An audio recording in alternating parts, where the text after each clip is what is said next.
ধৈর্যের পরিচয় দিয়েছি।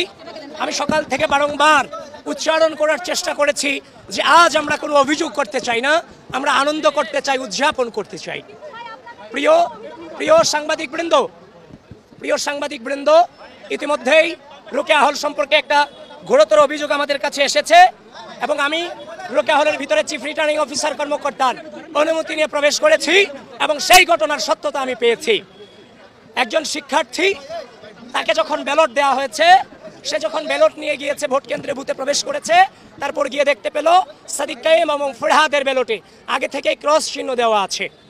তো সুতরাং যেটা বর্তমান নতুন বাংলাদেশের রাজনৈতিক পরিপ্রেক্ষিতে যেটা অশনি সংকেত।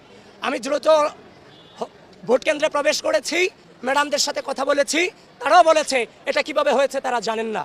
তো সব কিছু মিলিয়ে ঘটনার সত্যতা আছে।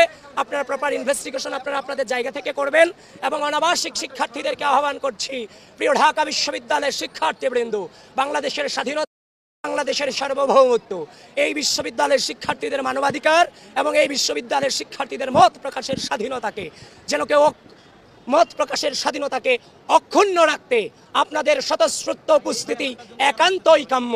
প্রিয় অনাবাসিক শিক্ষার্থীবৃন্দ, যে যে অবস্থায় আছেন আপনারা ঢাকা বিশ্ববিদ্যালয়ের কেন্দ্রগুলোতে চলে আসেন, ভোটাধিকার প্রয়োগ করেন। এদেশের মানবাধিকার, বাক স্বাধীনতা এবং বাংলাদেশের স্বাধীনতা সার্বভৌমত্বের চেতনাকে অক্ষুণ্ণ রাখবার জন্য আপনাদের ভোটাধিকার প্রয়োগ একান্তই গুরুত্বপূর্ণ। আবারও বলছি, অনাবাসিক শিক্ষার্থীবৃন্দ, আপনারা ভোট প্রয়োগ করতে দ্রুত চলে আসুন। যারা কি অভিযোগ করেছে আমি আপনাদের সামনে বলছি, আপনারা সাংবাদিকবৃন্দ, আপনাদেরকে আমি আহ্বান করছি, আপনারা গঠনতন্ত্র পড়ুন। গঠনতন্ত্রতে বলে দেওয়া আছে পুলিং এজেন্ট এবং প্রার্থীরা ভোট কেন্দ্রে প্রবেশ করতে পারবে। এটা স্পষ্টভাবে লেখা আছে যে আপনার গঠনতন্ত্রে। ইতিমধ্যেই কিন্তু এটা ফেসবুকে প্রচারও হয়েছে, সেই গঠনতন্ত্রের ছবি, 2025 সালের গঠনতন্ত্রের ছবি। অনিয়মের অনেক অভিযোগ আমরা করতে পারতাম সকাল থেকে, যেমন আমাদেরকে প্রপারলি পরিচয়ের কার্ড আমাদেরকে দেওয়া হয়নি।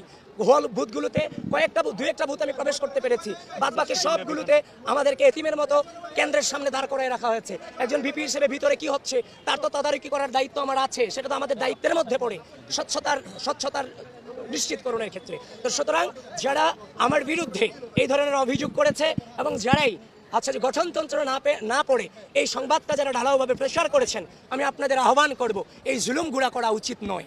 কারণ যখন আপনি এগুলো করে ফেলেন, এগুলোর ক্লারিফিকেশন দেওয়ার পর আগেই চরিত্র হনন করে ফেলা হয়। সুতরাং এখনো পর্যন্ত সজ্ঞানে এই নির্বাচনকে সর্বোচ্চ সহযোগিতা করে যাচ্ছি। কোনো প্রকার বাধা তো দূরের কথা, বিন্দু পরিমাণ যে আপনার আচরণবিধি লঙ্ঘনের চেষ্টাটুকু আমরা করছি না। আবিদ ভাই, বাকশাল থেকে অভিযোগ করা হচ্ছে যে 21 হলে আপনাদের নামে যে ব্যালটগুলো রয়েছে সেখানেও ক্রস চিহ্ন দেওয়া আছে, বিশেষ করে কাদের এবং বাকের বলেছে, এই বিষয়ে কি বলবেন? সেটা সম্পর্কে এখনো পর্যন্ত 21 হল দিকে যায়নি এবং সে খবরটা আমার কাছে আসেনি। ইতিমধ্যেই রোকেয়া হল সম্পর্কে যেটা দেখেছি সেটা সম্পর্কে মন্তব্য করছি। একটু পরে আমি ভোটাধিকার প্রয়োগ করতে যাব উদয়ন স্কুলে, সেখানে ওই সম্পর্কে আমাকে জানতে হবে, তারপর আমি মন্তব্য করতে পারবো। এর আগে আমার মন্তব্য করা সম্ভব নয়।